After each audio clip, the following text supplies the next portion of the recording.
कल रात हमारे पास एक इन्फॉर्मेशन आया। बेस्ड ऑन दैट इन्फॉर्मेशन, उस इन्फॉर्मेशन के ऊपर हम लोग काम किए और एक जॉइंट ऑपरेशन में state police and central investigation agencies का एक जॉइंट ऑपरेशन में इन्फॉर्मेशन मिलने के 2 घंटे के अंदर हम लोग जो बेंगलुरु रामेश्वरम कैफे ब्लास्ट है उसके 2 जो सस्पेक्ट थे उनको डिटेन कर पाए। नमस्कार, आप देख रहे हैं एयर न्यूज और मैं हूं आपके साथ तनु शर्मा।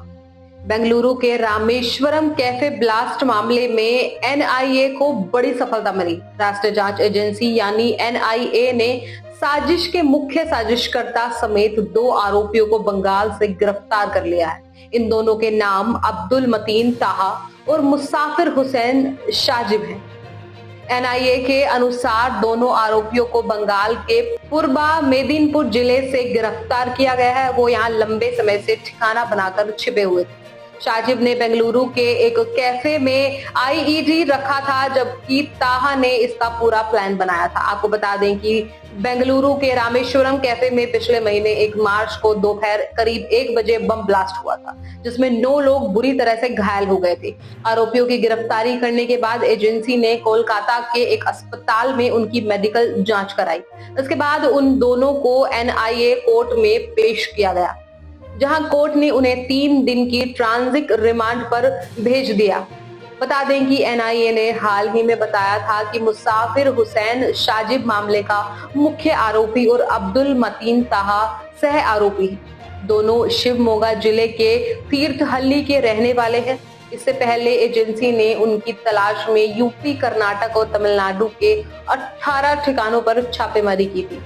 एनआईए ने आरोपियों की सूचना देने वाले को 10-10 लाख रुपए इनाम देने की घोषणा की थी।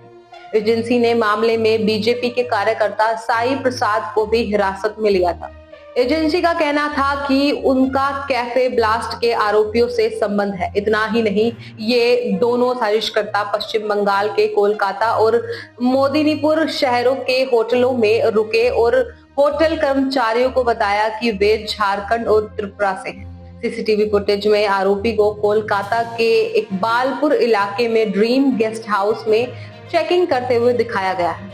वे 25 मार्च को होटल पहुंचे और 28 मार्च को फर्जी पहचान के तहत ठहर कर चेकआउट किया। एजेंसियों की गिरफ्तारी से बचने के लिए आरोपियों ने कर्नाटक छोड़ते समय बार-बार अपना पता बदला। पकड़े जाने से पहले इन्होंने अलग-अलग राज्यों में छोटे होटलों में चेक इन किया। ज्यादातर जगहों पर इन्होंने नकद भुगतान किया। मास्टरमाइंड ताहा शिवमोगा जिले के तीर्थहल्ली शहर का रहने वाला है और उसका संबंध आईएसआईएस से है। उसने डार्क नेट पर बम बनाना सीखा था। उसने नवंबर 2022 में मंगलुरु कुकर बम विस्फोट और इस साल 1 मार्च को रामेश्वरम कैफे विस्फोट घटना की भी साजिश रची थी। ट्रायल ब्लास्ट भी शिवमोगा में तुंगभद्रा नदी के तट पर किया गया था। ताहा ने क्रिप्टो करेंसी के जरिए पैसों का लेन देन किया था। दरअसल सामने ये भी आ रहा है कि मुख्य आरोपी मुसाफिर हुसैन शाजिब लगातार किसी विदेशी हैंडलर के संपर्क में था। ऐसी आशंका है कि एनआईए दोनों को उस कैफे में ले जाकर क्राइम सीन रिक्रिएट भी कर सकती है, जहां इन्होंने बम धमाका किया था। इन दोनों की गिरफ्तारी के बाद अब सियासी बयानबाजी भी शुरू हो गई है। बीजेपी पश्चिम बंगाल को आतंकी की पनाहगार बता रही है। वहीं तृणमूल कांग्रेस पार्टी बीजेपी पर हमला बोल रही है। उनके अनुसार बंगाल पुलिस की वजह से ये दोनों आरोपी पकड़े गए। आम चुनावों की वजह से सियासी बयानबाजी तो चलती रहेगी, लेकिन अब आगे की जांच से पता चलेगा कि और कौन-कौन इस ब्लास्ट में प्रत्यक्ष या परोक्ष रूप से सम्मिलित था। फिलहाल मैं तनु शर्मा आपसे विदा लेती हूँ। फिर मिलती हूँ एक नई अपडेट के साथ। तब तक के लिए आप देखते रहिए एयर न्यूज। नमस्कार।